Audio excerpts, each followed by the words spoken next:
And Gary. Oh my, I have been booted out of the mothership for the second week in a row as WDEV's 90th anniversary celebration continues.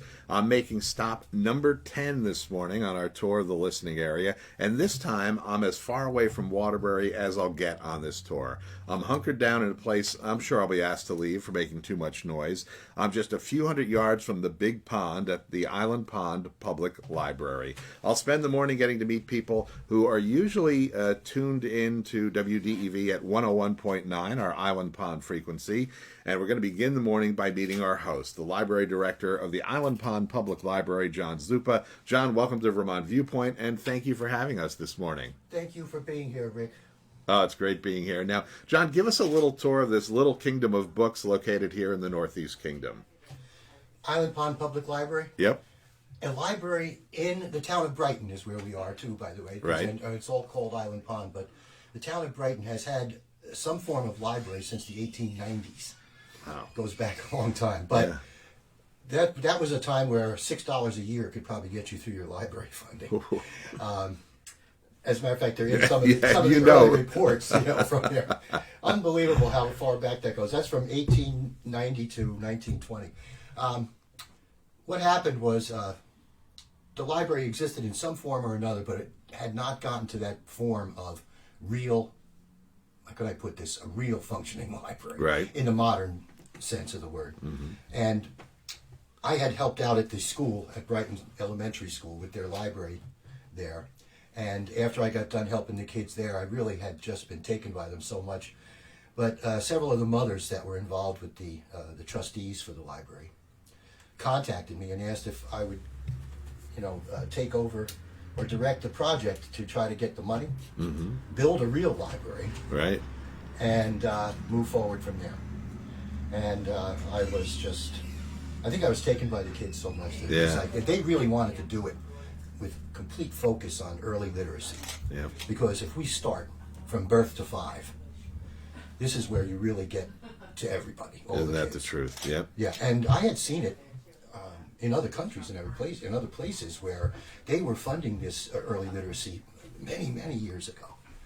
But this is going back to 2003 is when I got this call. So we built this library and it was opened in May of 2005 in the exact configuration it's in now.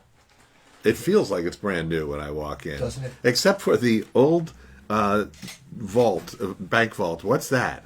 The bank vault. This area at one time was a series of stores, and it had also been a bank, the Island Pond National Bank. Wow. Right there. And that stuff had all disappeared, and so they decided we were going to put the library in these spaces.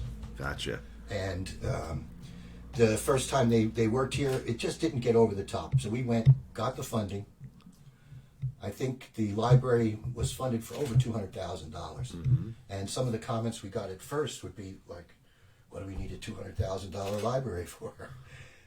But the same person that asked me that question first, he became the head of the select board and absolutely approved every single thing we asked for. Isn't that incredible?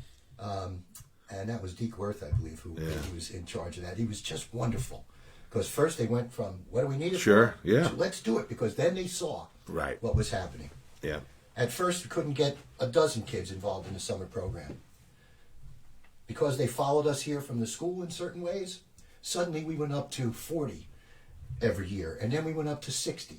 And then we started averaging around 100 kids a year. Wow. Even in the pandemic, we had about 65 or 70 kids. That's great to hear. Well, let's talk about those early literacy programs. I know this is your passion.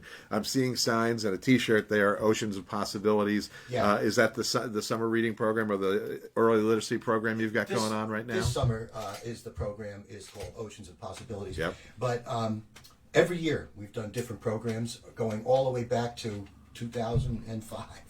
You know what I'm saying? And at first they were run by the state of Vermont, but now we do a national program. And so almost all the libraries have the same themes. I think our most successful one was only about 3.5, 4 years ago, called Libraries Rock. I like that. And I really like that one. One day we'll have a song on that someday, but we'll figure that one out. Well, John, for those who can't see, John is wearing, and we are on Facebook Live, you can follow us that way, but John is wearing a great T-shirt that says, "Check me out." It's got a cat, and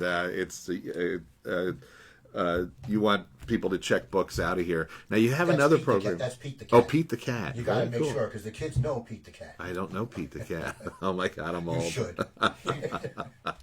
Now, you also have some sneakers, some running shoes here on the table with you. So what are those about? This is called top-of-the-line athletic footwear, otherwise known as sneakers. What we have is, last year, we had been funded because of the wonderful success of all the early literacy programs, and especially the kids that were reading and the numbers of kids that were reading. We got funded by a wonderful group that helps fund us, the Terrell Fund is who it is, to get winter coats for all the kids 2 years ago. 114 winter coats for every kid at Brighton School. Wow. They funded that. Then they came back and said, listen, everyone's still talking about you guys. And they went, how about athletic footwear? We're going to do that this spring. They funded that. Got about 60 pairs that last spring, but this spring they gave us even more money. So now we have over 90 pairs of shoes.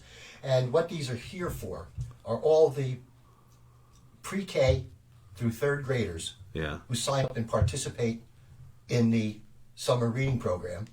Parents, you got to bring them down here because what you're going to get is you're going to get athletic footwear you can't afford to buy. I can't afford it. It's amazing how much it all costs now. Yeah. And the kids grow out of them very quickly. Good point. But we have enough to take care of them now. If they've already got shoes for now, get the next size up for next year or next 6 months from now. Well, what a neat program. It really is. And, let's talk about that summer, reading, the importance of summer reading, because, there's that gap of 2 or 3 months, where they're not in school, where they're, they kind of backslide a little, right? So how do you keep motivating kids to come in and read throughout the summer and continue the fun that books open up for them? Well, that's one of the key factors we always had in mind. We needed to have an attitude that teaches kids that reading is fun. Yeah. That's the atmosphere and the attitude in here. One of the people from one of the big funds had walked in here and said, "This is amazing. You can feel the atmosphere in here." And I went, "I don't know, maybe they're a little bit more in tune than I could imagine." But we did create that. Yeah. And that helps because when the kids walk in here, even the Head Start kids, I'm not Mr. Zupa. This is John. Yeah. When they would walk in, I would tell them, I know at school you got to say Mr. and Mrs. that and all these other. I said, but I'm just John. I'm your librarian. This is your library. And then when they started walking in for years now, "Hi, John." Love it. They love to be able to do that. But what we do is we have programs, 4 or 5 programs. A lot of it is outdoors. Some of it's indoors. And we let the kids know about it. And we have giveaways. Like when we do the special program on the pond, it's called the Pond Extravaganza. We give every kid who comes in and participates their own field guide for everything you could find in a pond. And every kid gets that. I want them to all have the books in their hands. When they come for our pollinators show this year, they're all going to get copies of Honeybee, which is a wonderful new kids book that was all about the life of one of the most important insects in our lives. I love that you've brought visual aids. You lead the league in visual aids. I love that. But another thing you have here, and I think it gets kids pretty excited, is the dog right there over by the safe. Tell people about the dog you got in here. The dog, well, he's very user-friendly and low maintenance. Yes, he is. Except he needs a new paint job on his ears. He's a big plastic dog. Well, actually what he is he's a big plastic replica of the famous RCA dog. Yeah. What was that Master's called? Voice. Master's Voice. Yeah. Listening in on it. Well, I had that dog traveling with me in my early career stuff when I was doing music and also. But in any event, I brought the dog with me to Island Pond, and I put him in the library figuring, this is good. The kids come in, all of them, right over to the dog. They're hugging the dog. I said, this is good. The dog can't bite them. And they don't abuse it. I love it. But they do love it. Yeah. Oh, that's great stuff. All right. And that's Nipper. Nipper, that's right. Nipper from RCA Victor. And if you remember that classic painting, we've got the dog here. John Zoop is the library director of the Island Pond Public Library, and he's our host this morning. We're going to check back in with John at the end of the morning. So, John, don't go too far. Don't go wandering too far. And I hope Nipper doesn't mind that you've got, who the cat? Pete the cat. Pete the cat on your T-shirt. They get along famous. Oh, good. We're going to take a break, and then we'll take a tour of the nearby National Fish and Wildlife Refuge. This is Vermont Viewpoint on WDEV.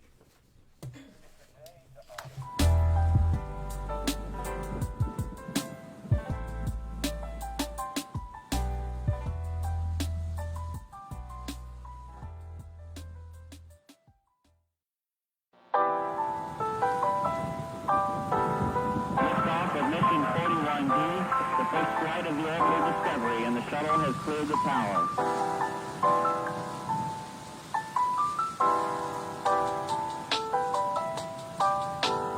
The Soil computers now have primary control of critical vehicle functions.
On Vermont Viewpoint, many Vermont 251 Club members like to save Lewis as their final stop in completing their visit to all the state cities and towns. I did, and it's ironic. We just had a 251 Club board member, Brenda Grieco, walk in the library here in Island Pond. Now, here's a pro tip. Before you head to Lewis, you should stop at the Silvio Oconte National Fish and Wildlife Refuge Visitors Center on Route 105. It's a comfortable stop, but also it's an educational one. Joining me now is someone who has traveled to some of the most interesting spots all over the world and is now the Nulhegan District Manager of the Silvio Oconte National Fish and Wildlife Refuge, Steve Aegis. Steve, welcome to Vermont Viewpoint. Thank you for having me. Good morning. Good morning.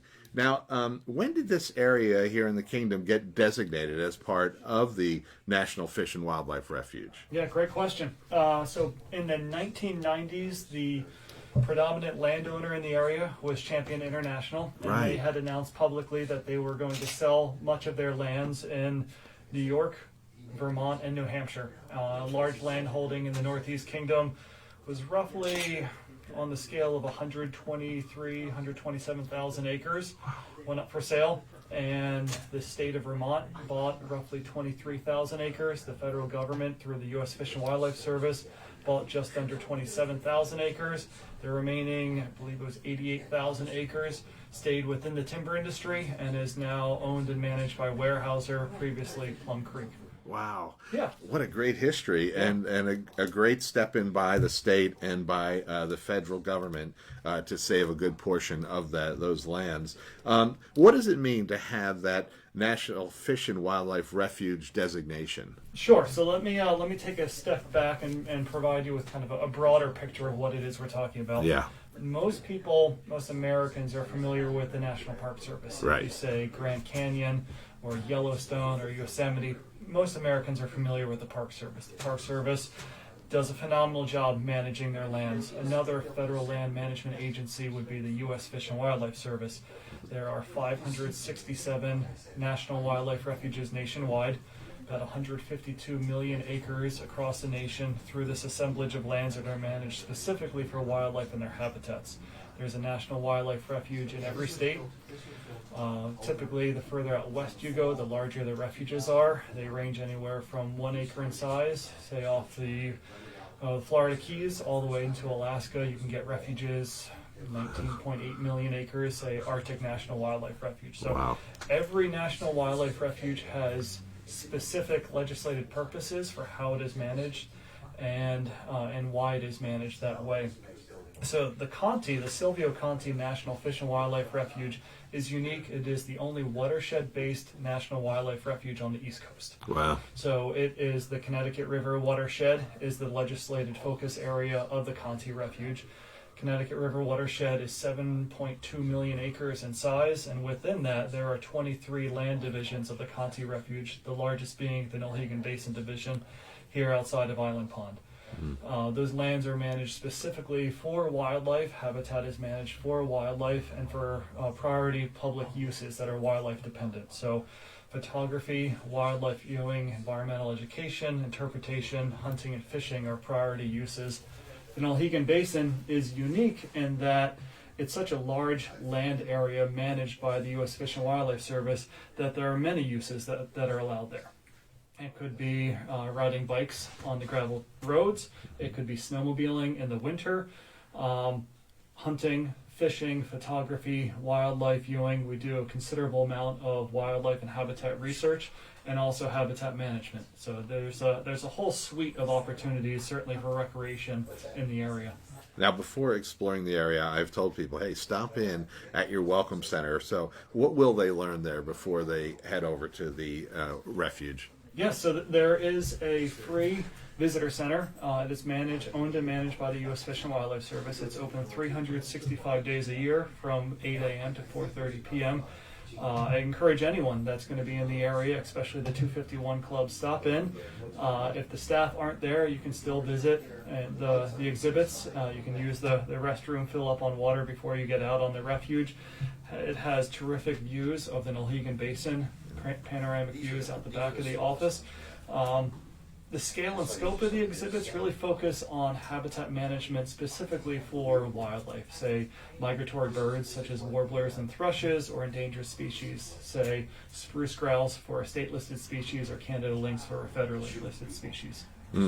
Now, the bog and the boardwalk are special places to go when you get into the refuge. Tell us about those places. We being the U.S. Fish and Wildlife Service, over the course of the past 3 years, have made a very concerted effort to make the refuge more accessible to all mobility levels. So it doesn't matter if it's someone with a walker or a wheelchair or parents pushing a toddler in a stroller.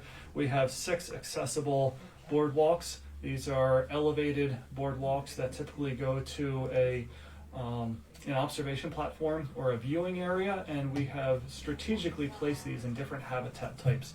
So depending on your mobility level, these boardwalks are about 250 feet in length. They're elevated, so you have a pretty good vantage point looking out, say, over an aquatic habitat or a bog habitat. You can see beaver wetlands. You can see Lewis Pond is certainly a very interesting one. Yeah. It's a beautiful one, certainly.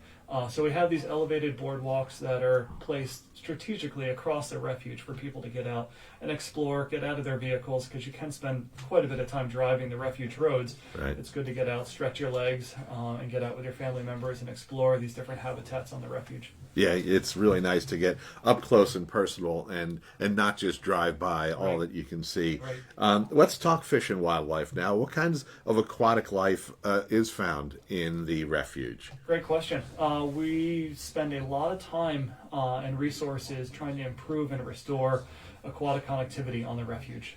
Previous management practices focused a lot prior to the U.S. Fish and Wildlife Service owning the property. It's well understood that the streams, the aquatic corridors, the tributaries of the Nulhegan and the Nulhegan River itself were used for floating logs. That had an impact on the environment. That had an impact on brook trout populations. So we have been working with our conservation partners, the Vermont Department of Fish and Wildlife, Trout Unlimited, to restore and improve these aquatic habitats, to restore brook trout habitat, restore habitat for these species. May they be turtles, may they be invertebrates that are using these aquatic corridors. So specifically, the tributaries of the Nulhegan have received quite a bit of attention through conservation work in the past decade at least. And you've mentioned some of the wildlife wonders that are in there, but give us, some of the neat things that people have spotted when they've gone into the refuge. Sure. So the refuge represents a subboreal type forest. So the Nulhegan Basin is the largest intact, unfragmented lowland spruce fir forest remaining in Vermont. Wow. That's specifically why the federal government purchased the property, because of its unique ecological characteristics. So it's predominantly a spruce fir forest that we're working to restore. And you're going to find species that are dependent on that type of habitat. So these boreal species, bird species, would be blackback woodpecker, spruce grouse, gray jay, boreal chickadee. It is one of the few locations in the entire state where Canada lynx have been sighted. And a few years back, there was a female that had a litter of lynx. So it doesn't serve yearly as a source of Canada lynx. It's more of a sink for populations getting pushed out of Pittsburgh and that part of the region. But if birders or wildlife lovers want to come out to the refuge, it is a phenomenal place for birding. This time in particular, if you're looking to see warblers or hear neotropical migratory songbirds, it is a destination to visit. Oh, I love it. Is the refuge open at specific times of the year? The refuge is open 365 days a year, 24 hours a day. Most refuges are not established or set up that way. The Nulhegan Basin is open to the public. It never closes. There are times of year where we close the gates to protect the roads during mud season. Okay. For anyone that lives on mud roads, especially this season, they can attest to the challenges with mud season. So the gates are opened the Friday leading into Memorial Day weekend every year. So as of tomorrow, May 27th, the gates will be open for motor vehicles. When the gates are closed, people can walk behind the gates, ride their bikes. They can still get out and enjoy the refuge. They just can't drive their motor vehicles. Excellent. Now, is there a special area or a couple special areas, we've got a couple minutes left, that you'd like people to make sure they visit when they go to the refuge? I would recommend two locations, and this both falls within the town of Lewis, or the municipality of Lewis, which is Lewis Pond itself. Oh, yeah. And Lewis Pond Overlook. Yeah. And if Bingo. If you're going to take the effort to travel all the way to Lewis Pond Overlook, choose a day when it's not cloudy, because the views are incredible. Incredible. You can look over the Nulhegan Basin, across the Connecticut River Valley, and into the White Mountains. The view is I would consider one of the best views in northern Vermont for a panoramic view. The whole state. I've done the 251 Club, and that's what I tell people. When you get there, it's the greatest panoramic view you'll find in the entire state. So some people, when they're trying to tick off the town of Lewis, they just want to get to the boundary and turn around. If you've made it all the way that far, go the extra 20 minutes, 30 minutes, and drive to Lewis. The Overlook. It's well worth the effort. Yeah, it's a slow drive up, but it is so worth it when you get there. But that's part of the experience. You have proved your brilliance with that answer. You understand. I'm glad I passed the test. You enjoying it here? You've been in a lot of different places. I am. My wife's family is from the area, so this was a homecoming for my family. You've looked into my background. I've certainly worked all over the world. I am passionate about wildlife conservation. I am passionate about habitat restoration. Working at the Conti Refuge, working for the U.S. Fish and Wildlife Service has been an absolute privilege. It's great. I get to work in Vermont. I also work in New Hampshire. Anywhere within the Connecticut River watershed, if it's in Vermont and New Hampshire, is home base for me, and it's been an absolute pleasure. Outstanding. Steve Aegis is the Nulhegan District Manager of the Silvio O. Conti National Fish and Wildlife Refuge, and you can learn more about the refuge. You can visit fws.gov. Steve, I want to thank you so much this morning for taking us in there. That was a beautiful tour. Enjoy your visit. Thank you. All right. We're going to take a break for CBS News, get an update, and then we're going to chat with someone who has served Essex County in a variety of ways, Vince Aluzzi. And coming up today at noon, listen to the afternoon news service with Lee Cattell and Brady Farkas. This is Vermont Viewpoint on WDEV.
from the Island Pond Public Library. A couple of noteworthy people who were born in Island Pond were singer, actor, and band leader Rudy Valley and Porter Dale, who served as Vermont's congressman and U.S. senator. Next, we're going to speak with a gentleman who has served in the Vermont Senate for 32 years and is currently the Essex County State's Attorney, a position that he's held since 1999. Vince Aluzzi, welcome to Vermont Viewpoint. Well, good morning, Rick. Thanks for having me on. Great having And thanks for being here. I love coming to Island Pond. Well, that's great. People love coming here in the summer and winter for the sports, the recreation, the pond itself. Yeah. It's just a great place. We're actually, the timing couldn't be better. It's kind of just a little bit of a shoulder season in between snowmobiling and the summer rush. So That's right. As Yeah. soon as school lets out in early June, then the town really takes on a life of its own. yeah. Now, why is this library that we're sitting in right now special to you? Well, when the internet was first coming online, you have to rewind to the 90s.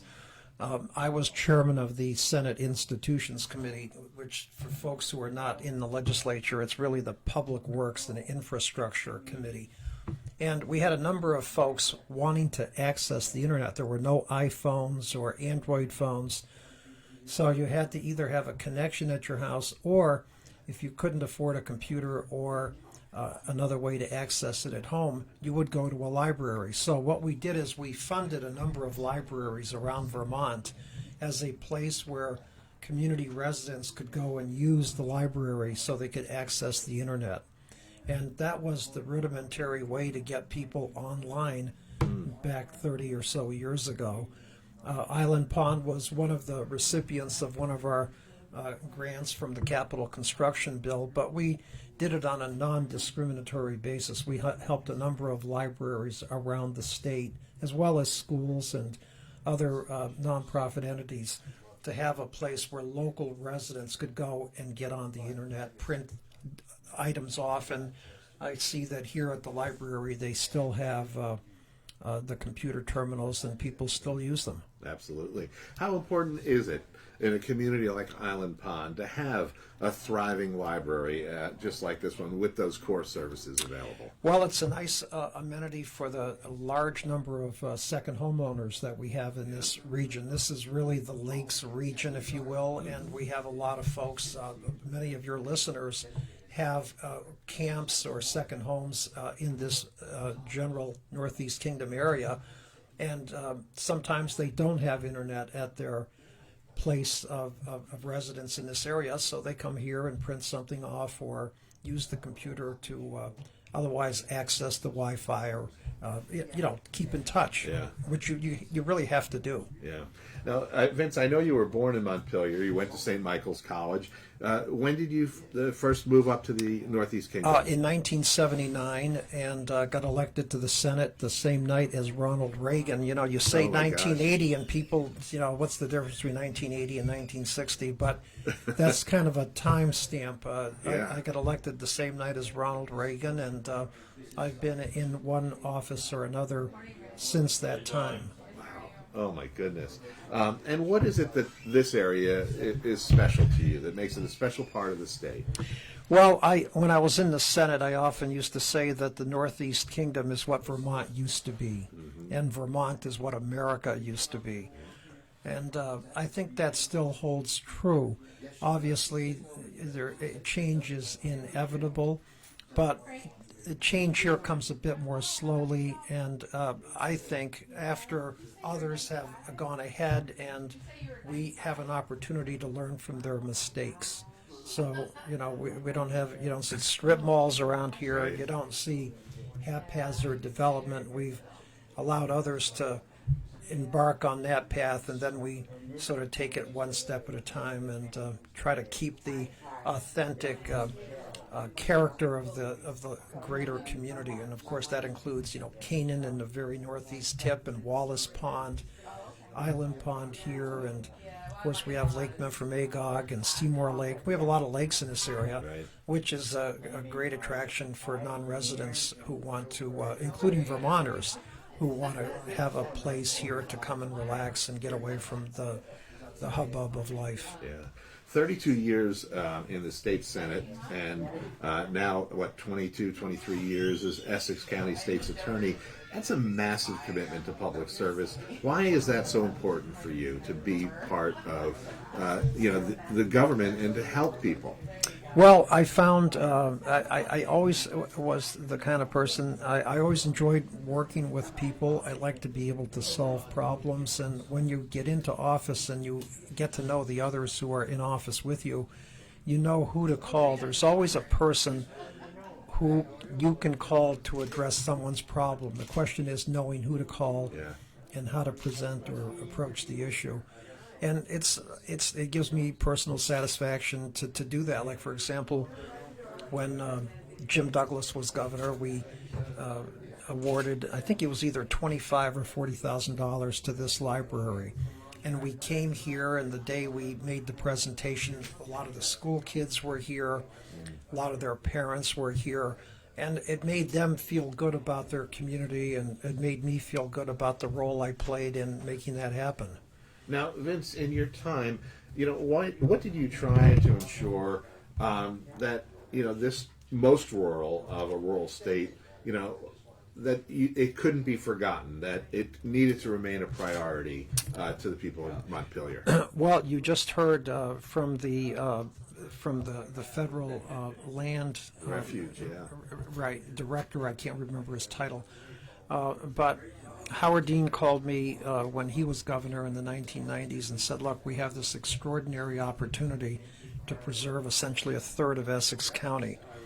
And my colleagues at that time, not one of them was interested in doing that, because there was fear and resistance from them, the landowners, that the government was going to come in and restrict logging and recreation activities and other activities which they had grown up enjoying and relying on for their livelihood.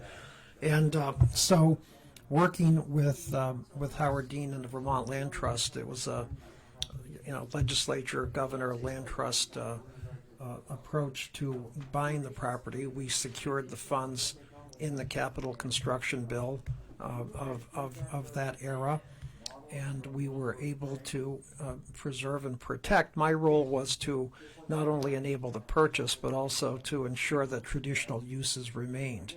So there was a fight. Some people said no snowmobiling, no activity involving motorized, anything with a motor, we don't want it there. So I said, look, you want my support? I'm chairman of the committee. We have to have a balance here. Some wanted all the existing camps on the champion lands removed.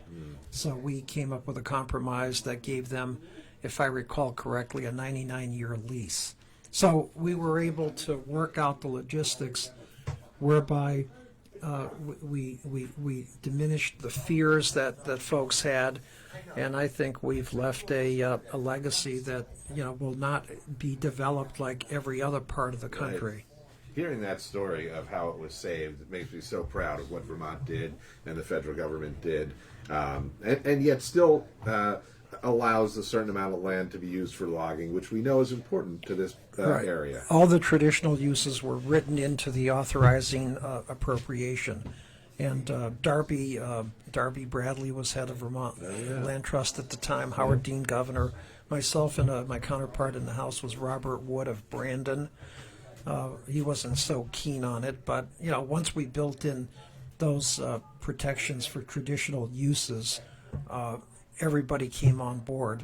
But in the beginning, it was a tough sledding, particularly up here. If you think of the Northeast Kingdom as an independent, more conservative area, you can understand that I generated some controversy by being at the press conference with Governor Dean announcing this purchase. People figured it was going to turn into a wilderness area where, as some misconceptions used to say at the time, was, you can't break a twig or you'll be in trouble, and none of that happened. And I think people today appreciate it. I think they'll appreciate it even more in future generations. And as we heard from Steve Aegis, it's open 24 hours a day, 365 days a year for the public to use, and that's what you really probably had in mind all those years ago. That's right. It's written in. There are easements, and the easements cannot be changed essentially without the consent of the General Assembly. So you'd have to convince the majority of 180 people that it's a good idea to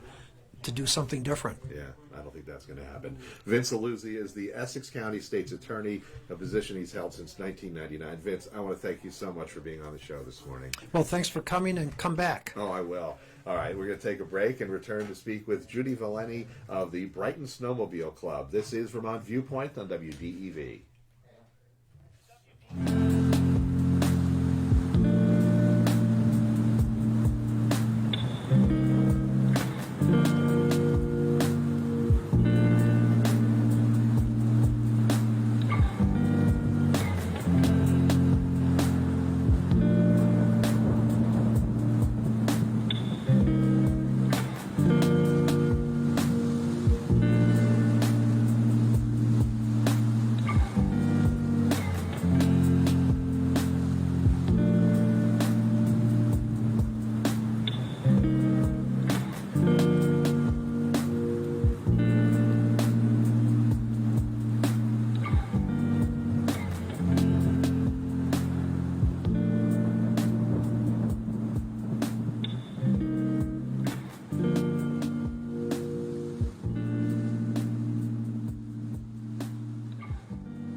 Viewpoint. I'm Rick Singari.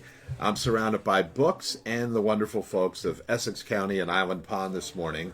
I'm broadcasting live from the beautiful Island Pond Public Library, and when you drive into town in the winter here, you have to learn to share the road with cars, trucks, and snowmobiles, which are as important to the town's economy today as the trains were decades ago. Joining me now to tell us about the popularity of Island Pond with snowmobile owners is the treasurer of the Brighton Snowmobile Club, Judy Valeni. Judy, welcome to Vermont Viewpoint.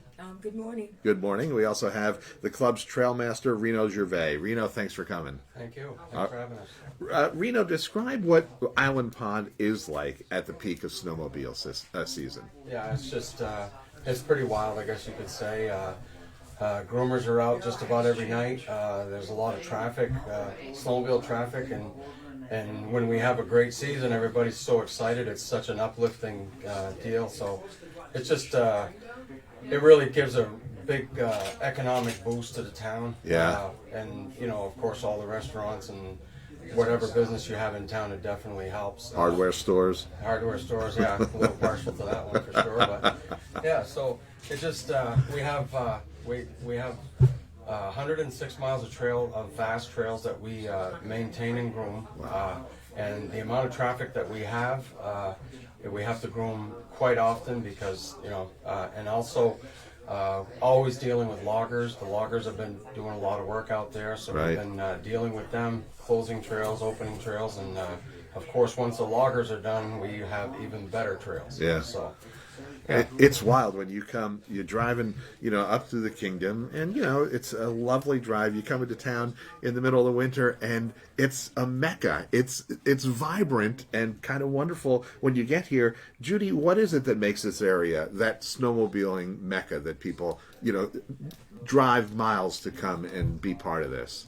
Well, the area, our motto is the snowmobile capital of Vermont. Yep. We just have, a great following, a great membership. There's many seasonal homes here. People move here so they can snowmobile out of Island Pond. Wow.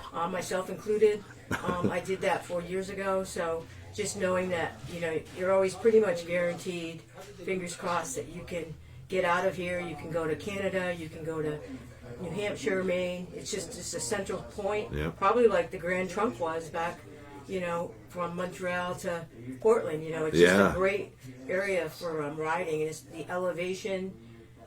Plus, we have neighboring clubs that do just as great of a job as us. We're part of a larger organization known as the Essex County Snowmobile Club, which comprises of 5 other clubs like ourselves. And, we're all interconnected and we work as a team. So everyone knows that we deliver a great product, and Reno's team of groomers just are so dedicated, and it's all really done by volunteers. I mean, no one's paid to do this, so it's a pretty amazing product that we put out, and the community, it just embraces us. So, Any idea how many people come into the area specifically to snowmobile here in the winter? well, we have about 1,500 members in our club. Wow. I want to say there's like 25,000 statewide in our organization, and our state, as opposed to say New Hampshire. New Hampshire gets state funding. Their trail system is totally designed differently than Vermont. Vermont is like a 501c. The Vermont Association of Snow Travelers, which we're part of. It's you have to be a community and you have to do it with a team, because otherwise no one's riding, because it's all on the backs of landowners and Right. federally owned land. It's like we have no trails per se. Right. Reno, I've got to imagine that during the winter, and I know you enjoy this, but you must be getting about 3 hours of sleep a night. I mean, you guys are working hard. Definitely a stressful job. That's why we're trying to get more people involved. Trying to make the trail master job more like for 3 people instead of just one.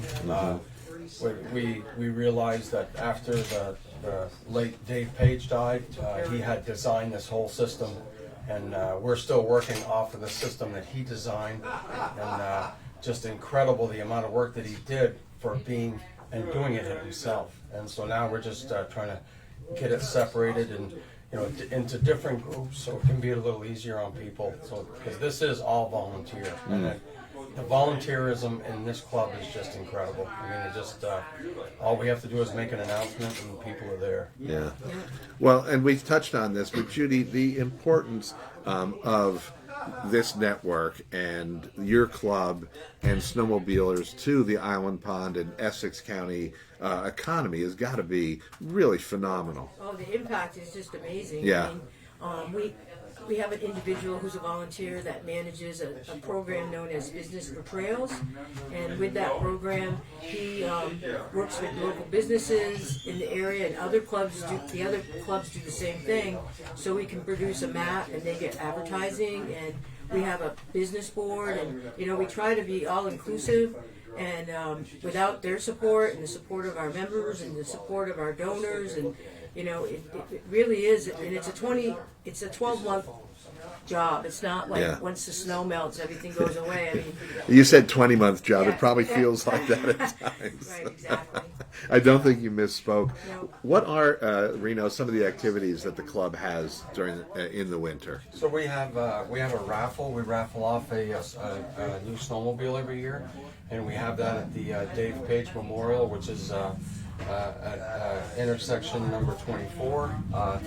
It's just a great day. We have a big cookout there, and last year we had a lot of people. Yeah, And at least 2,000 people. yeah, and it's just and when you have an event like that and there's so much energy, that's what keeps the volunteers in, because there is times where you're just ready to throw the towel and you've had enough. But when you get to an event like that and there's so much energy and everybody's so positive, that's what keeps you going for the next season. All right, Judy, for someone who hasn't ever snowmobiled before, and it's a trip when you get on, right? Tell people, what it's like to snowmobile, especially up here in the Kingdom. Well, I mean, obviously, since we have the best trail system, I feel that I'm not going to debate it. Yeah, it's relatively easy. I mean, there's getting on your sled is, you feel like you're going to be cold, but you're really not, because the handlebars are warm, and you got wind protection, and they make gear now that just will keep you really toasty. You can have heated equipment if you so desire, and the biggest expense obviously is the snowmobile, but there are companies that rent snowmobiles. You don't have to actually purchase one if you want to, and VAST has a safety course for anyone that's online. If anyone wanted to take that, they could take that. So and I always tell people, like my friends that are interested, and I know Reno does this, we just get people involved. I've sponsored people to try to get them interested, because especially with what happened with the pandemic, it brought out a lot of people because they didn't want to be cooped up, so they were going to take up a sport that they never did before. Yeah. Myself included, I never did it until like 20 years ago. So Reno did it when he was, I think, born on a snowmobile. Hey, one thing I do want to mention is the importance of drivers, of cars, of automobiles, vehicles, and understanding in the winter that you share, especially in Island Pond, but anywhere you're driving where snowmobile trails cross a road. What should vehicle drivers know about the snowmobilers and how they should react? Yeah, I mean, they should definitely, it's a stop sign. Like, the snowmobile trail has a stop sign on both sides, so that the snowmobiler needs to respect that. But myself, being a snowmobiler, what I've seen a lot of people do is that if a car sees a snowmobile trying to cross the trail, 9 times out of 10 they'll stop and let them drive by. It's just and it's just really crazy, because the car is the one that has the right of way, not the snowmobile. But and I wanted to point out that one thing that we really pride ourselves with at the Snowmobile Club is trying to make sure that everybody can access the snowmobile trail from their home. So the town of Brighton has worked with us extremely well to open up streets and roads where people are snowmobiling from, and we've got little secondary trails through the town that volunteers again take care of, and cut the brush and all that. So that's pretty cool. Yeah. Hey, we're almost out of time. You want to give a quick shout out to? Yeah. I want to really give a shout out to Ken Squire. I haven't seen him in a long time, and just a good old racing friend of mine. And just be well, Ken. Thanks, Reno. Judy Valeni and Reno Gervais from the Brighton Snowmobile Club. You can learn more about the club at brightonsnowmobile.org. Thank you both for being here this morning. Thank you. We're going to take a break for the top of the hour news, and then we'll be back at the Island Pond Public Library. We'll return to learn about the Unified Townsend Gores. And a reminder that coming up today at 1, we've got 3 big hours of the getaway. And at 7:10 tonight, Red Sox coverage begins. First pitch in Chi-Town against the White Sox at 8:10. This is Vermont Viewpoint on WDEV.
Vermont Viewpoint, live from Island Pond, hanging out at the public library. Last week, we spent time discussing one of my favorite Vermont civics topics, assistant or side judges.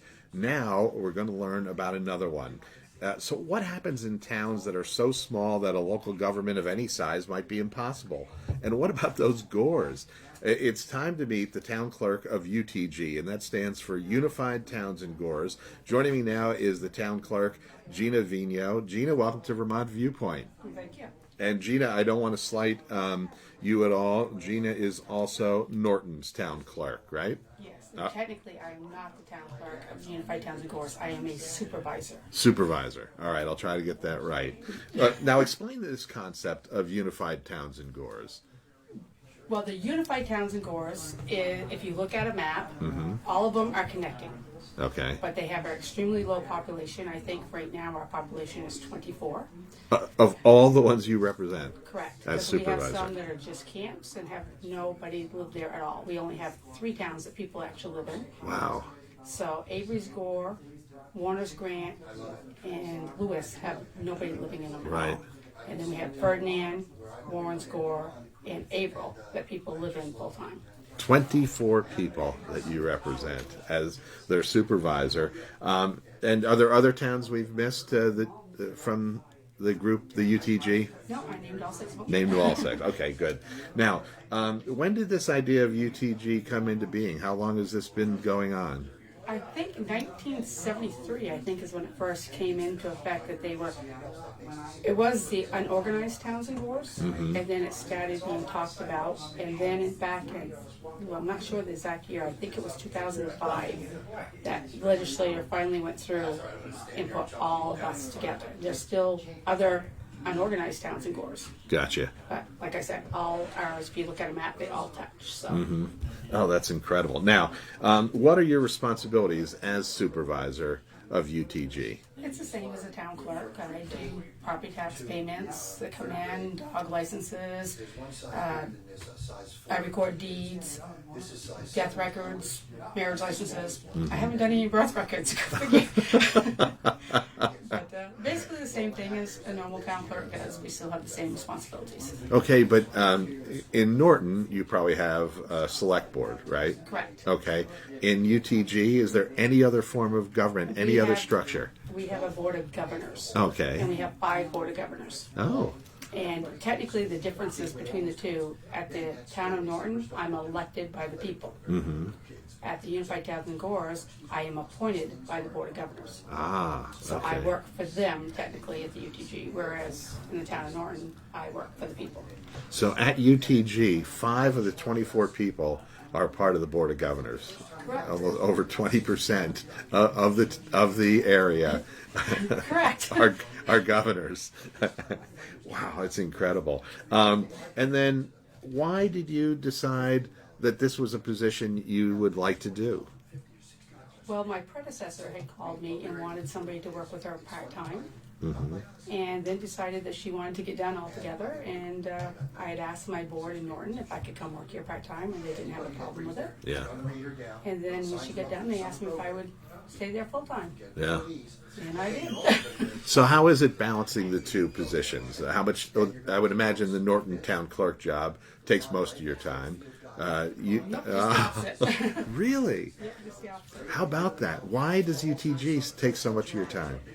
Well, we're considered the Unified Towns and Gores, but we had to fight long and hard. I'm trying to think. I wish I had looked this up before I came in. But I think we weren't put in until like 2013 or 14 that we all had the same tax rate. Before we all had different tax rates. Oh my. And it just, because there are so many camp owners and we have a lot more parcels Yeah. in the UTG, and it takes more time there because of the bigger land mass area. Now let's talk about that structure. The Board of Governors agree to something, and that will cover all 6 of the towns and gores that are part of UTG. This is a governmental entity that, when you pass whatever it might be, zoning, taxation, etc., it goes across the board for all of these different towns and gores. Correct. How about that? This is a great concept.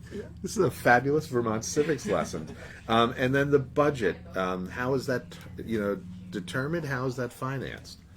The budget is financed by the voters. They vote on it. Our annual meeting is in September, whereas okay. most town meetings are in March. Yeah. Ours is in September, and it goes to the voters to pass the budget. And if they pass the budget, then your taxes, it's all figured. All of our expenses are figured out in the budget. Why September rather than in the spring like most? In our case, most of our people, like I said, are not here year round. Gotcha. And they were trying to give it so that people could come. They can't vote, per se, but they can speak and Right. say what they would like or whatever. Gotcha. And so they decided to try to do it then. Actually, it used to be in August, and then they moved it because we were having problems trying to get the school tax rate set Oh, in my. time. So we Right. changed it to September. Gotcha. And you, as town clerk of Norton, you know, how much different is that from what you do at UTG? Not much difference other Yeah. than who I report to. Like I said, for the UTG, I have to report to the board. Mm-hmm. The town of Norton, I'm responsible to report to the voters. Gotcha. Now, at UTG, you said you've got town meeting in September. Is it a traditional town meeting? Do people get together, come to one place? Do you do Australian ballot? What's the format for UTG? Well, mostly we do floor votes. They Yep. can ask for a paper ballot if people are running against each other. But at the UTG, the only thing that we vote on really is our board of governors. Right. And usually there's a couple of them that are up every year. Sometimes, people get done, you might have 3 or whatever. And we vote on the budget. Those are the only things that we actually vote on at the UTG because the board makes all the decisions for the UTG. I love it. Now, I dare say most listeners outside the kingdom aren't familiar with Norton. So tell us about that town, where you're town clerk and where you live. Well, Norton has, I should have looked at the census, about 169 people. So roughly. so much more than UTG. For people that are actually living there, yeah. Right. But, it's a nice, small, little quaint town. I'd like it to start opening back up a little bit. I mean, we've closed stores and gas stations and stuff. The economy has not been that great up here. Yeah.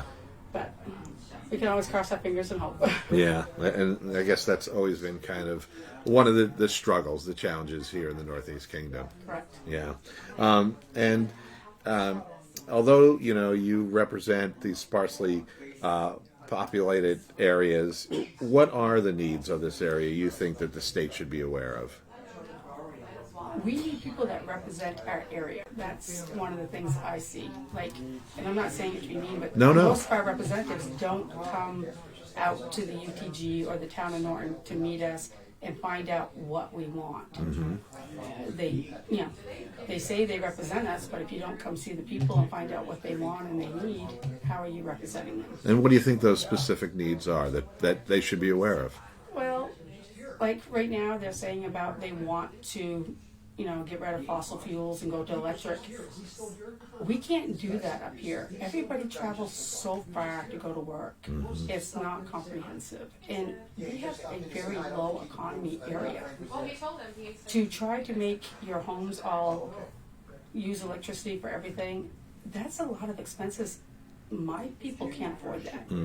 I mean, honestly, looking at it, I don't see how, they're talking about giving incentives and stuff like that. Right. I am for, I have solar panels at the UTG. I'm all for this stuff. Sure.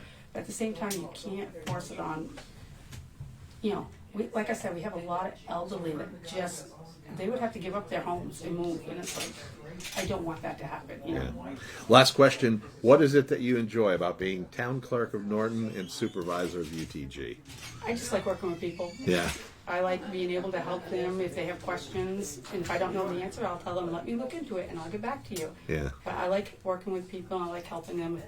That's basically, to me, that's what my job is, helping everybody else. Yeah.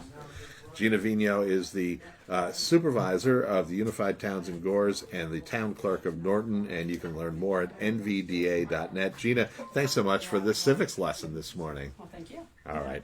We're going to take a break and return to our live broadcast from the Island Pond Public Library. Next up, we meet a local man who kept the locomotives running. This is Vermont Viewpoint on WDEV.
DEV.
We're still here at the Island Pond Public Library, and now we'll talk to someone who spent time on the railroad, a lot of time. This guy was working on the railroad 37 years, started in 1950. Still got a lot of energy and a lot of memories from those years. Frank Allard, welcome to Vermont Viewpoint. Thank you, Rick. Good morning, everyone. Now, Frank, was it the Grand Trunk Railroad that you worked for? It was the Grand Trunk Railroad. And what jobs did you do on the I railroad? was a conductor. I retired as a conductor, and we hire out as a brakeman. After 3 years of being a brakeman, you are promoted to a conductor. You write your B book for brakemen, and you write your A book for conductors. Conductors have charge of the train like a captain of a ship. Yeah. And the brakeman, I'm thinking of somebody who slams on the brakes. That can't be right. What did a brakeman do? A brakeman, that is correct. In the old steam days, we used to have brakemen, one on the head end and one on the rear end. Their duties were to watch out for hot boxes and also to reduce the brakes. When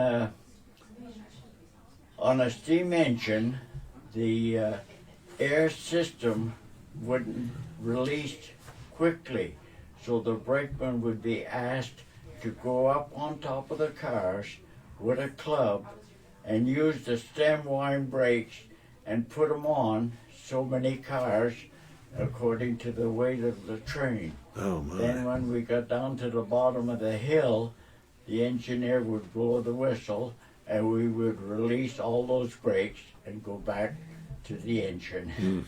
Now, as conductor, you talked about steam engines. So during your time, did that change what you were driving on the train? Yes. Yeah, that the duties of brakemen were reduced to diesels. When we went from steam to diesels, they could recover so much quicker, so there was no need to use the handbrakes.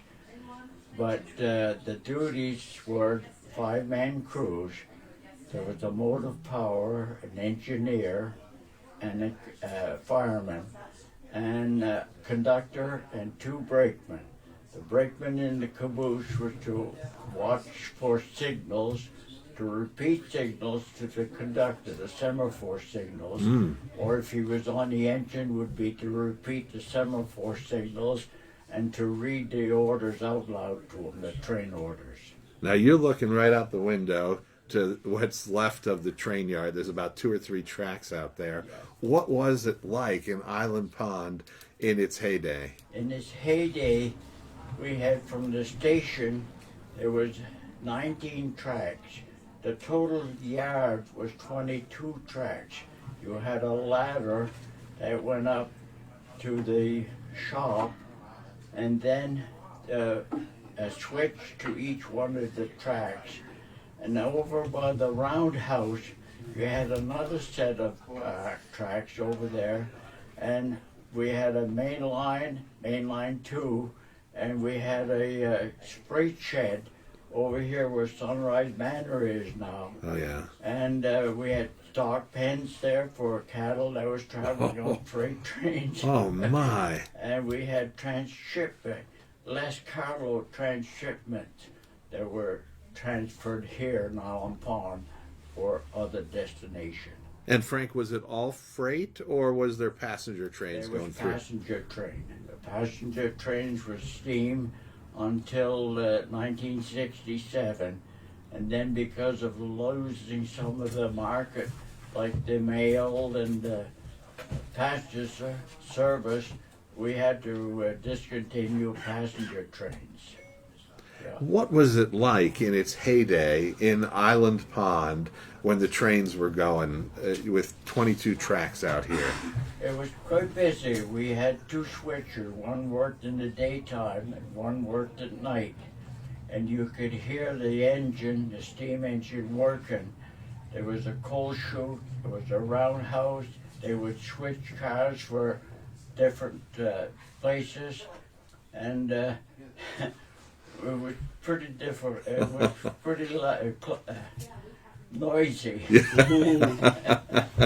So you started in 1950, finished in about 87. So when did you start to see kind of the decline of rail traffic here in Island Pond? After we lost our steam engines and after we lost the passenger service, the decline was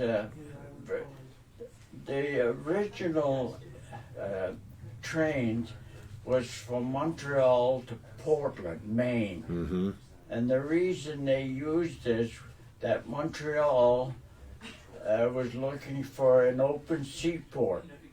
Their seaport was from Montreal to Halifax. Right. And they would close in the wintertime and they would ship to Halifax. The distance was 800 miles. But when they opened up this line here, the distance was only 300 miles. Oh, my. So we used to ship quite a bit of stuff through here from the Midwest wheat. We used to ship a lot of stuff from Portland, Maine that came on the trains, Mm-hmm. Freight trains, for Montreal, for Alcoa, bauxite, but that all disappeared. They made the pipeline, no more oil. They made, and our market was going down all the time. Yeah. I had an Uncle Andy who worked on the railroad, and now I wish I had spent time asking him about, what it was like to work on it and the questions I'm getting to ask you. But I always wondered, how do you get a job on the railroad? It's not like a transferable skill from somewhere else, right? You don't have a railroad in your backyard or a local one that you're working on. So how do you, have the skills to get a job with the railroad back in 1950? I'm a second generation railroad man. Ah. My father was on the railroad. He hired out around 1916, 1917. He had 43 years on the railroad. At the age of 5, when we were here during the Depression years, Dad had to go to Montreal to work as a passenger conductor. So we lived in Montreal for 12 years. Mm. When I came back to Island Pond from Montreal, I decided that I would come back home and live in my hometown. And Leo Boutin joined me one day, the agent here, and he said, Nelson Livia, a superintendent from Montreal, requested asked you if you would be interested in working on a railroad. Oh, my. And that's how I came on the railroad. Oh, wow. 37 years you had to have enjoyed it. What did you like about working the railroad? Oh, I loved working. Yeah. I really loved working on a railroad. It was quite a challenge. And as you get older, different things change. The ways change, and I decided to retire at 60. But I really loved working on a railroad. Yeah. And did you work in the yard, or would you be on the train? You were a conductor, so you would obviously go to Portland and up to Maine, up to Montreal, is that right? Yes, yeah. Our seniority list was the Berlin sub, and we could work freight or passenger service. Mm-hmm. And did you work both, or? Yes, I did. You did. Yeah. And I liked working on passenger service. It was, you met with so many people, different people, and it was very interesting. Yeah. Did the passenger service move a little faster as well than the freight trains? The passenger service, passenger trains was the speed limit was 40 miles an hour. Mm-hmm. Passenger freight trains was 35 miles an hour. All right, so I got that right. A little bit faster. You could gun it a little bit. Yeah. Now I understand you still look young, but you're somewhere north of 80, I'll say. But the mind is young, but the body is weak. Well, that's not what I've heard. I heard you're still pretty active. Yes, What are you doing?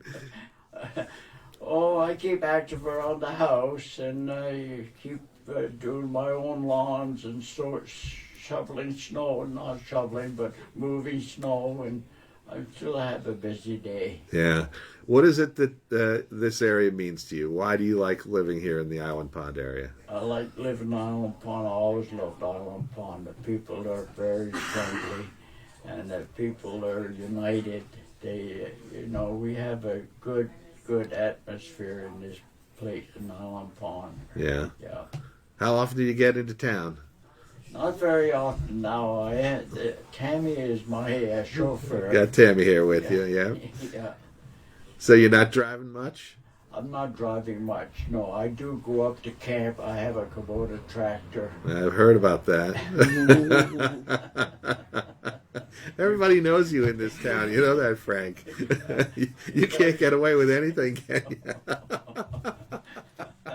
Yeah. You got to go to Plan B. If Plan A doesn't work, go to Plan B. How often do you have to go to Plan B? Quite often. Yeah. And thank goodness for Tammy and my neighbors and everyone. They've been so good to me. Yeah. To me and my wife, they've been very, very good to us. Yeah. Yeah. Well, I understand you've been very good to the people here, too. So, yeah. Wow, it has been great. Thank you so much for sharing the stories of the railroad, which was such an important part of what Island Pond was all about. Yeah. So it's great to meet an icon from that era, someone who did that job and did it well. So. Yeah. Tammy's father worked on the railroad, and he and I and Vince and the general manager of the bank were very instrumental in us saving the station. Oh, which is a beautiful part of the town here. It is. Yeah. It is. Yeah. We voted for it in town when they wanted to tear it down, and they offered it to the town for $1. So we convinced them that was a good buy. Who came up with the buck, you or Vince? Frank Allard spent 37 years working on the trains. And Frank, it's been a pleasure. Thanks so much. Thank you, Rick. All right, we're going to take a break and then come back and meet with a group that is promoting what's going on here in the kingdom. This is Vermont Viewpoint on WDEV, live from the Island Pond Public Library.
to the Island Pond Public Library, where we're broadcasting live this morning.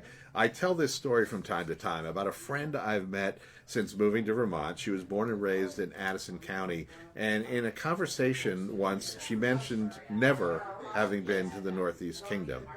But it's only right there, I said, pointing up and to my right.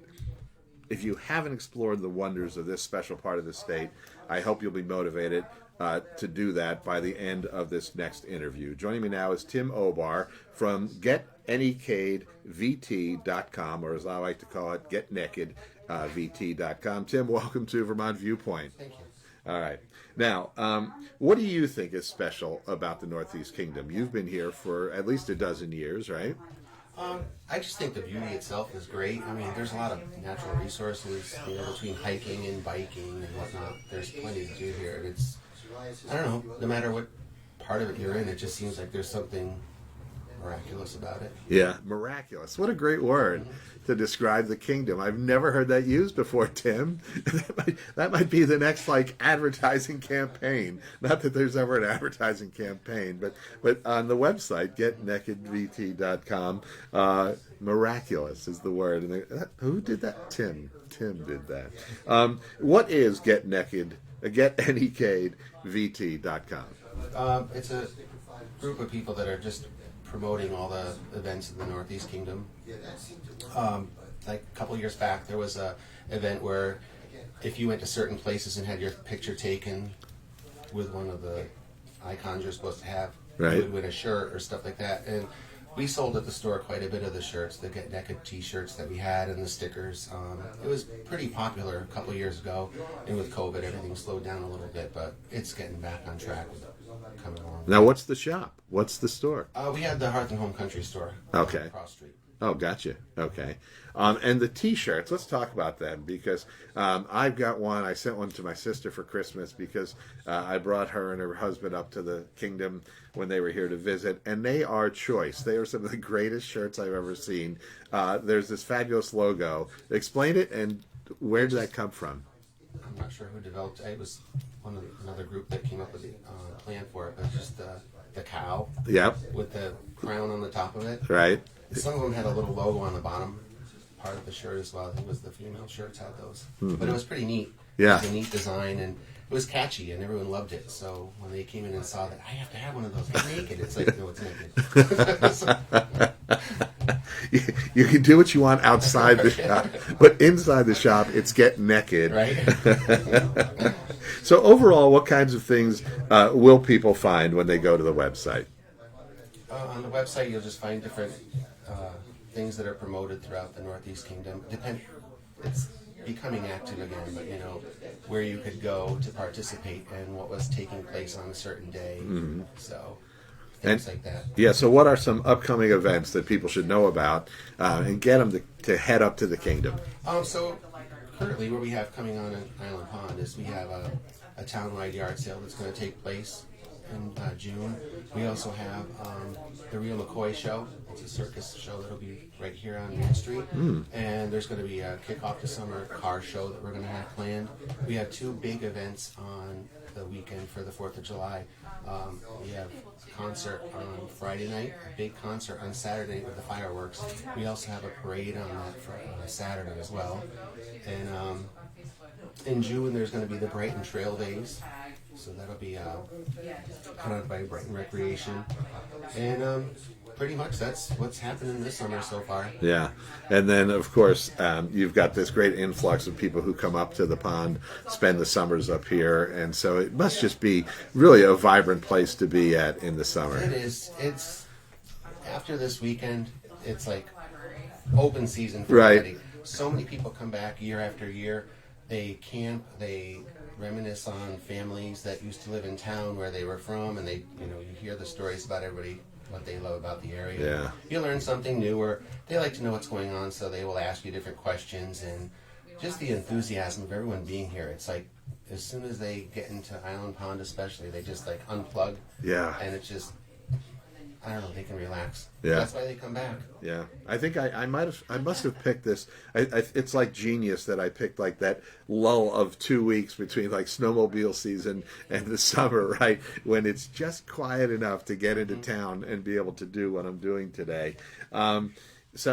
Does the kingdom have to work harder to get Vermonters and out-of-staters to visit, or is it one of these things that once you get here, you get it, and this is the place you'll come back to? A lot of people will come in, and there's something about it that they love, and they'll come back. You can do a different event through the season that'll attract somebody different, and they'll come back. They'll come back because they've never been before, and they didn't know it existed. A few years ago, we did in the downtime, we did a women's weekend in the early spring, and we had a couple of different events that took place, and we had people as far as Cape Cod coming up for the weekend. They'd never been here before. You know, there was like a hair and nail session, there was a painting session, a bunch of different events that took place. Yeah. And it was just interesting to see different people come to the area. Right. Just like with the marathon we had last fall, we had people. It was supposed to be bigger than it was, but with the restrictions, not a lot of people showed up. But we had a lot of people that came to town for the marathon. They'll be having another one again this year. But that... Is that in the fall, you said? Yes, that one, I believe, is taking place on September 17th. Oh. The marathon. It should be bigger this year.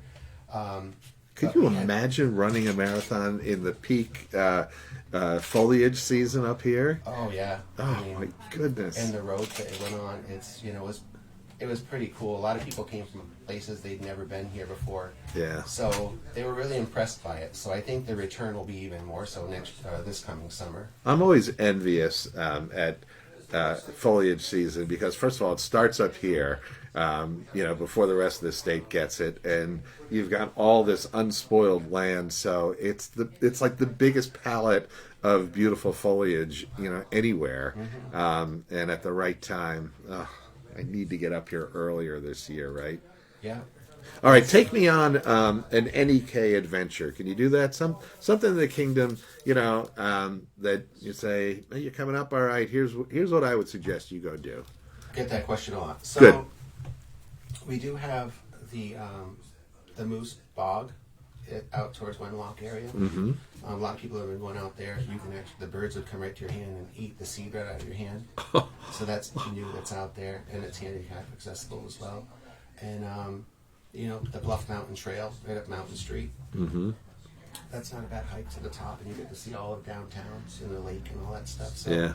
those are fun things for people to do. You can go out to Wenlock to the Silvio Conte Center out there. And Right.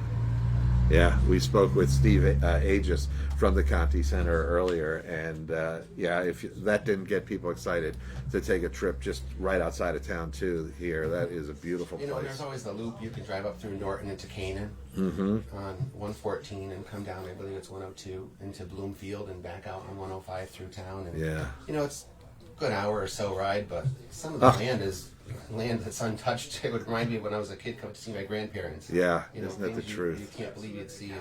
And that's what attracts people to the area. They just get here and it's like they went to another world again. I know. Vermont feels unspoiled to me, and then you get to the Northeast Kingdom and you're like, oh, this is unspoiled. The last untouched land in the world. It is, right? It is. It truly is. Oh, I love it. All right.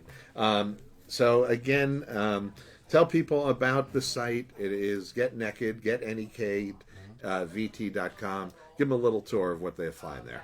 Oh, I'm not sure what's new on it now, but basically it would tell you different places you can go in the kingdom to get involved with some of the different events that are taking place. Yeah. Perfect place to go to before you get up here to kind of chart things out. Mm-hmm. Yeah. Absolutely. All right. To learn more, again, you can visit GetNeked or GetNakedVT.com, and that's where you can also sign up for the Moose Letter as well. Not a newsletter, it's a Moose Letter. Tim Obar, thanks so much for being on the show this morning. All right. We're going to take one more break, and then we're going to check back in with John Zupa of the Island Pond Public Library. This is Vermont Viewpoint on WDEV.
the Island Pond Public Library, where we've been broadcasting all morning and drawing stares and shushes from patrons.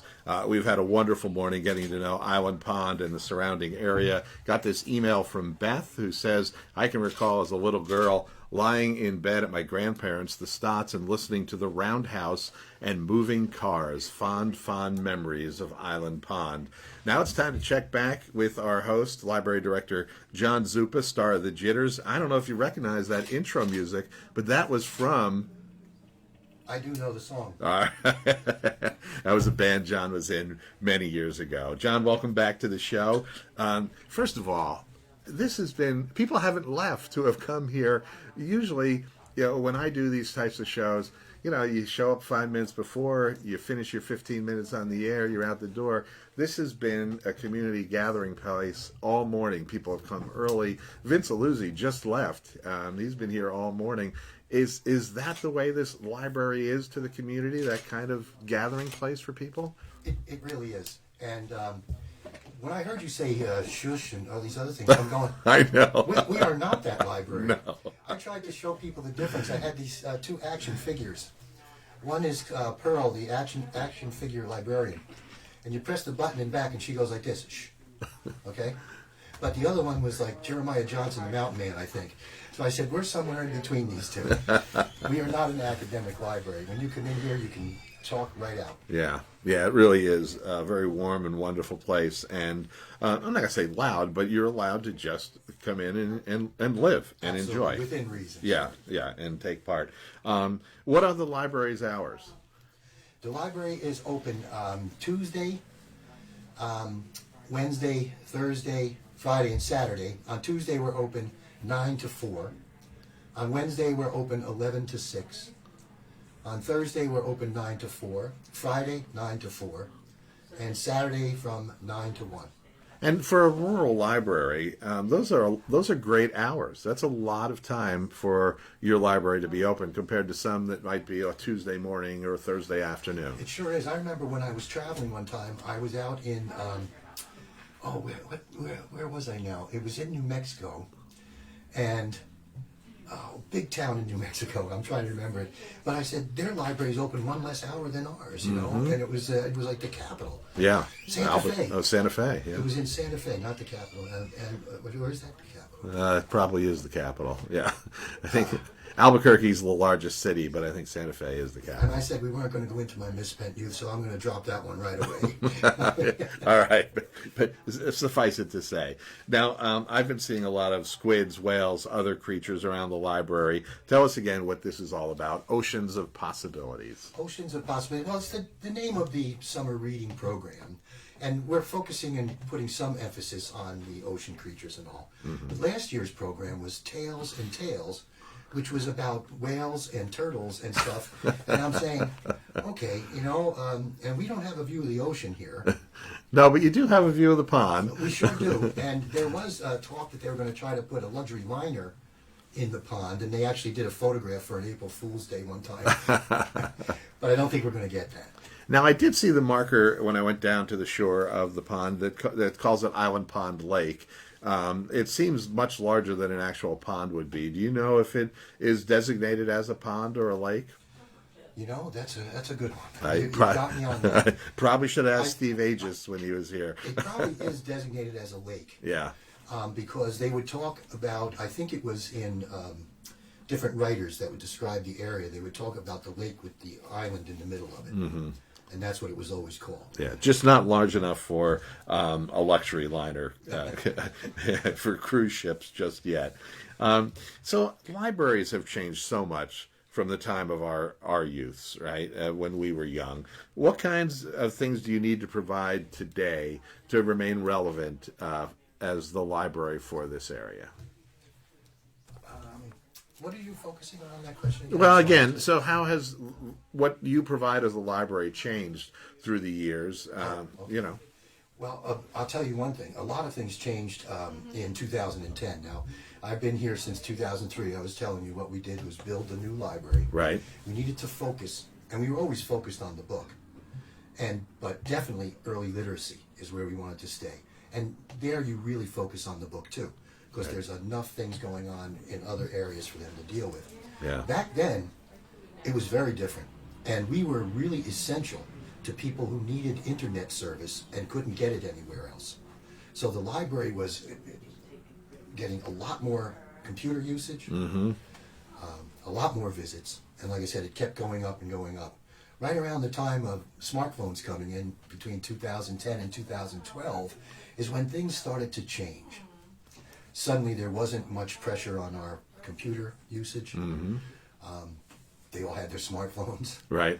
And but we do provide this was one thing we had to do early on, was to provide the wireless signal. Right. I think the thing that I was saying was, we have the books you always wanted to read and a Wi-Fi signal that we know that you need. Okay. What I love is you have the Wi-Fi signs facing out on the library windows. So, like I did, I showed up a little early this morning and got to use your Wi-Fi standing outside and check my messages and things like that, which is a great public service to have it available for people. It really is, and people warn sometimes about being so wide open. But I kept saying, let's just leave it wide open. We're not going to get hit on things. Right. Only one thing happened. Every now and then somebody would come out here and start using our signal to download illegally. Oh. Okay? And that can come up, and suddenly I'm getting notices. Copyright infringement notices from Comcast and other people, right? Right. But what happened was, it only would happen once every blue moon. And they can only access the signal, none of the equipment in here. Right. But suddenly, somebody was doing it all the time. We were getting worried. Just stepped outside. I believe Michelle did it. She stepped outside and just asked the person, "We think you've been downloading out here. Are you doing this?" And he goes, "I'm sorry. I didn't know it was going to get you guys in trouble." He goes, "I'll start doing it up at Walmart." Just move it along. Anything that you have here in the library that people might be surprised about? Before you had like town code or some of the I don't know, it was newsletters from back in the 1800s. But what is something in here that they'd find that they might not expect? Well, the fact that we are so digitally savvy right now. Yeah. We are completely interactive with everything. We just got one of those really big, the big smart boards. 56-inch screen. Oh, right. Interactive, everything. What they would be surprised about were two things. One was how beautiful the place still looks. I agree. I remember we mentioned it earlier. I forgot to mention to thank Jane, the person that makes this place look this good all the time. It's really incredible. It really is. And so I believe the digital services that we can provide and book collections have been very, very, how can I say, successful. Because people would come here and say, "What a collection you have," from the youngest to the oldest. Mm-hmm. So we really were focused on early literacy. But to me, I followed it and kept following it through. Yeah. So that we made this collection better than it's ever been. Yeah. What is it you enjoy about being? You're a guy from Jersey. That was 20 years ago. Well, still, to be at kind of the end of the earth in a way. This is that unspoiled part of a very rural state. It's the ruralest of the rural. What is it you enjoy being up here in this community and serving this community, John? Well, I'll tell you, I left northern New Jersey, mostly to get away from a lot of things. Right. But basically, I just wanted to reset, do something totally different. I know you played a little piece of music that was going on. I had been involved in that for a long time, but I just wanted to drop all of that. And I said, I can still follow my wishes and write up here in the middle of nowhere, but I wanted to just live in the area I saw as being desirable. Yeah. And it's something that was way out. People told me, "You'll never last up there. You're a city boy all your life. You won't last." I told my brother, "Bet the farm, I'm not coming back." But I'm serious. When I got here, I just happened to work at the elementary school to help with their library. And that's when I touched base with the kids from K through 8. Yeah. And I couldn't believe how I don't know what it was. I just was taking to it. Yeah. So it was really the children and the fact that I thought the community was so good. If I could be a contributor, if I could contribute something to this town that nobody else was going to be able to do or want to do, then I would feel like I've contributed. I belong here. With a name like John Zupa, do you love soup? Yeah, everything from Zupa de Pesh to Zupa de Mess. All right, John, we're going to close it up here. John Zupa is the library director of the Island Pond Public Library. John, I want to thank you so much for allowing us to take over this wonderful library this morning. I really appreciate you being here. You're making me look much better than I actually am. And the library and all the people that were here. I mean, my goodness, Frank Allard is. I'm glad I started off the show. But Frank Allard is a tough act to follow. He sure is. Yeah, Frank Allard, what a saint. All right, that is our show for today. Next stop on the WDEV 90th anniversary tour will be in a couple of weeks when we head to Williamstown. Vermont Viewpoint is directed by Danny McGivergan. Special technical help this morning from Stephen Tanzi. You're going to listen to past episodes of Vermont Viewpoint by downloading our podcast at WDEVradio.com. Common Sense Radio with Bill Sayre is up next. I'm Rick Singari. Tomorrow on the show, we'll catch up with Bob Ney. We're going to stop at several historic inns around the state of Vermont, and we'll check in with WDEV All-Star Greg Hooker.